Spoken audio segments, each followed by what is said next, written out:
2009 সাল পার্বত্য অঞ্চলের বিভিন্ন গোত্রের প্রতিনিধিরা আমার সঙ্গে হাতেমবাগ মসজিদ ধানমন্ডিতে দেখা করেছিল।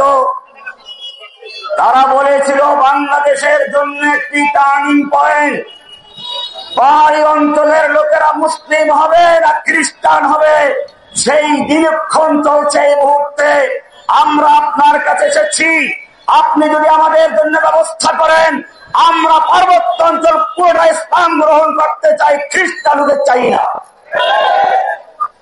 আপনারা জানেন আমি তখন তাদেরকে আশ্বস্ত করেছিলাম, প্রথমে তোমাদের সন্তানদেরকে ঢাকা পাঠিয়ে দাও, আমি তাদেরকে শিক্ষিত করে তোমাদের পাহাড়ি অঞ্চলে ছড়িয়ে দিব এবং তাদের মাধ্যমে আমরা তোমাদের স্কুল কলেজ মাদ্রাসা করে দিব, যাতে গোটা পার্বত্য অঞ্চল ইসলামের ছায়া করে চলে আসে।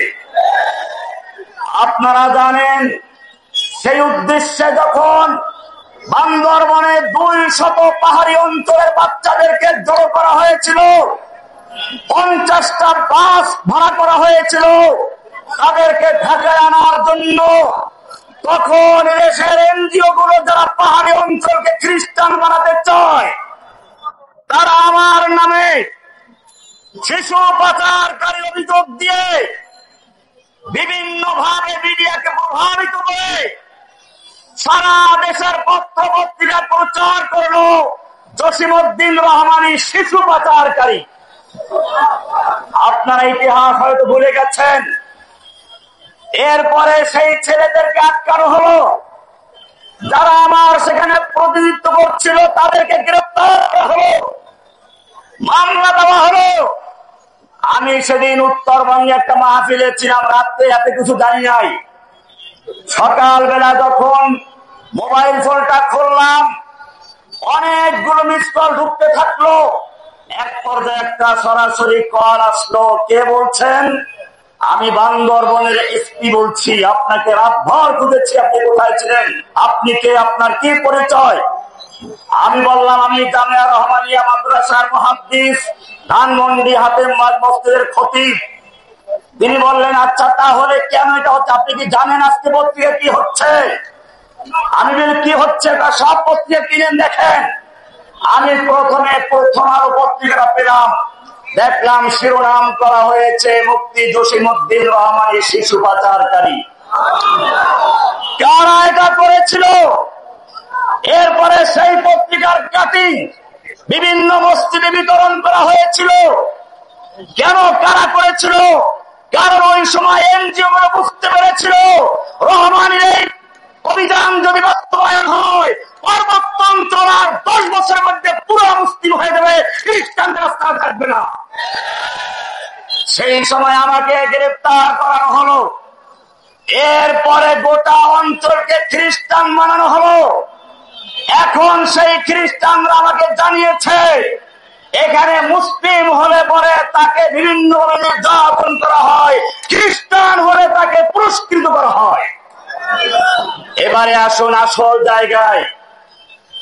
কেন বাংলাদেশে মানবাধিকার কমিশনের প্রয়োজন হলো এখন? আপনারা জানেন বাংলাদেশের পার্বত্য অঞ্চলে যেরকম ভাবে খ্রিস্টান মিশনারি গুলো কাজ করতে করতে একটা পর্যায়ে চলে গেছে, খ্রিস্টান হয়েছে। এখন সময় এসেছে স্বতন্ত্র খ্রিস্টান রাজ্যের জন্য আন্দোলন শুরু করা, যুদ্ধ শুরু করা। আর সেই সময় বাংলাদেশের সেনাবাহিনী এবং তৌহিদি জনতা যাতে প্রতিরোধ করতে না পারে, তখন তাদের জন্য ঢাল হয়ে যাওয়ার জন্য মানবাধিকার কমিশনের প্রয়োজন বাংলাদেশে, যার জ্বলন্ত প্রমাণ পূর্ব তিমুর। আপনারা জানেন পূর্ব তিমুর কয়েকটা ইন্দোনেশিয়ার কয়েকটা দ্বীপ অঞ্চল নিয়ে একটা অঞ্চল, সেখানে একইভাবে প্রথমে এনজিওদের মাধ্যমে খ্রিস্টান বানানো হয়েছে মুসলিমদেরকে।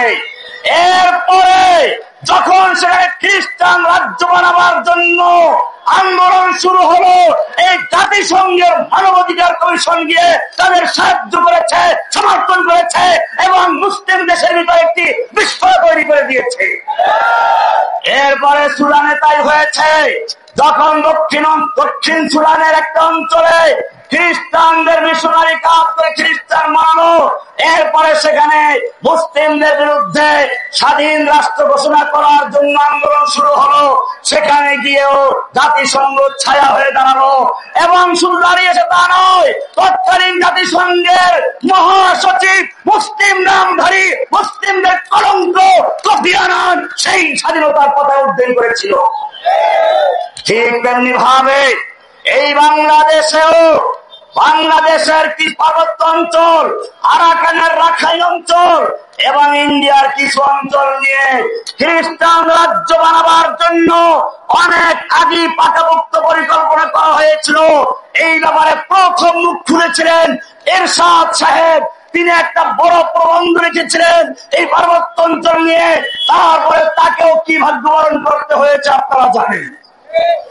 সুতরাং মনে রাখতে হবে, শুধুমাত্র স্লোগান দিয়ে নয়, যদি প্রয়োজন হয় বাংলার অখণ্ড রক্ষা করার জন্য বুকের তাজা রক্ত ঢেলে দিয়ে কঠিন আন্দোলন চাল্লা